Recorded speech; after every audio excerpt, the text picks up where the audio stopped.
What's good with my Eagle gang members? It's your boy Cali Eagle, and we building this 53-man roster. Today I'm going with the linebacker position. I would have to say, of all the positions we have, this is probably the softest position group that we have on the roster. But just off what I think it's one of the most underrated also. I think people are sleeping on us a little bit. Rightfully so. It's not like we have any headline and names that makes it disrespectful to underestimate this group. I'm okay with it being underestimated, but I can't wait for him to shock a couple people. So, starting off, we'll go with Nigel Bradham. Nigel Bradham's the only returning starter we have on the linebacker group. So, obviously, I'm going to put him on there first. He's a really good run stopper. He's been here for us for the last couple years. Hopefully he keeps it up. He's getting up there. He's like, 29 to 31, somewhere in there. I don't know his exact age. But, yeah, he's now that Jordan Hicks is gone, I mean, he already kind of took it from Jordan Hicks. Once Jordan Hicks got hurt that Super Bowl season, he's kind of been our Mike since. So let's go ahead and let him hold it down another year. The second guy I want to go ahead and put on there is Camus Grugier-Hill. He's one of the reasons I think we're going to be completely underestimated this year. Camus, to me, is a really good talent. The man has been balling on special teams for us the last couple of years. We'd have forgot who Chris Maragos was. Shout outs to him. He just retired officially, I believe. But since Camus has been here, Chris Maragos stopped being the best special teams player we had because Camus has always been bringing that energy. He's a good tackler. He's a sure tackler. He wraps around good, all that. And some people are unsure what we're thinking he's going to do actually in the defense. I'm not as worried. Like, I've seen him in some situations where he's engaging on blocks and getting off of it. Like that first game in Atlanta, he engaged on the tackle on the tight end, ripped around, tackled Devontae Freeman at the goal line. Like, these are great plays you want to see from a linebacker. He's always taking great angles when we see people, a running back, getting it to the outside. He takes great angles to get to him. I like Camus. I'm excited to see what he can bring to us. I think he's going to be a sideline linebacker. I'm excited.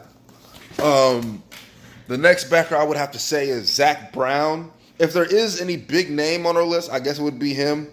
But I don't know if I only know who he was because he was a Redskin. But that being said, PFF has been ranking him like a top 3 linebacker the last couple of years. He gets a lot of tackles.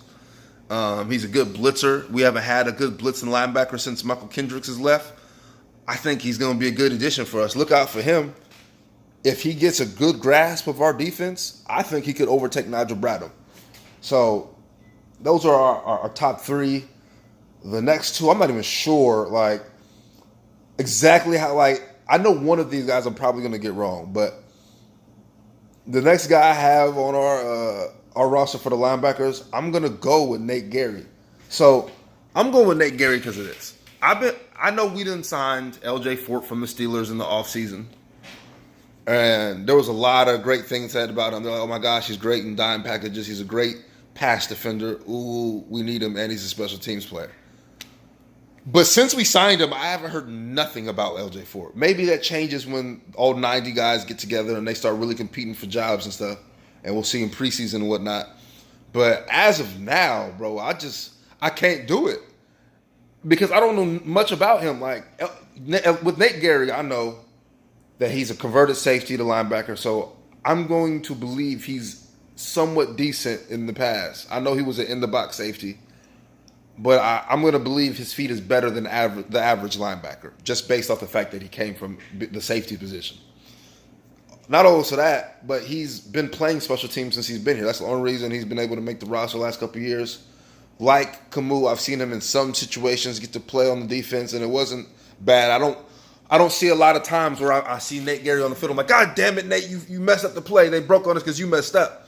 So I'm not going to put LJ Fort ahead of him until I know for sure. And I feel like that's how Jim Schwartz act. Because if he didn't act like that with Jalen Mills, Russell Douglas would have been starting. So I feel like he does give priority to the people he's seen in his defense already.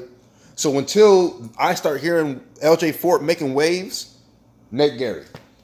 Now, the fifth guy, I probably should say LJ Ford, but the other guy I've actually heard about is the undrafted rookie, TJ Edwards or something. I've been hearing a lot about him. I didn't watch too much tape on him, to be honest, but of the guys I've heard about, that's what I got to go off of because I ain't there. I'm in California, you know what I'm saying, Cali Eagle, and I can't afford no plane ticket to go look at practices, and they charge them for practices, but that's a whole other story. So I think those are the five we're going to run with. This is the least confident I am in any position group picking the people. I don't think they're going to be able to get the job done. Granted, they probably are our weakest position, but I just don't know how this is going to turn out, bro. Like, I feel bad leaving LJ Ford off because he got so much hype. I felt like when we re-signed him, they acted like he was like the savior. I'd never heard of him prior to that, and I haven't heard from him since. But we're going to see what that stuff do. Sooner than later, preseason is a month away.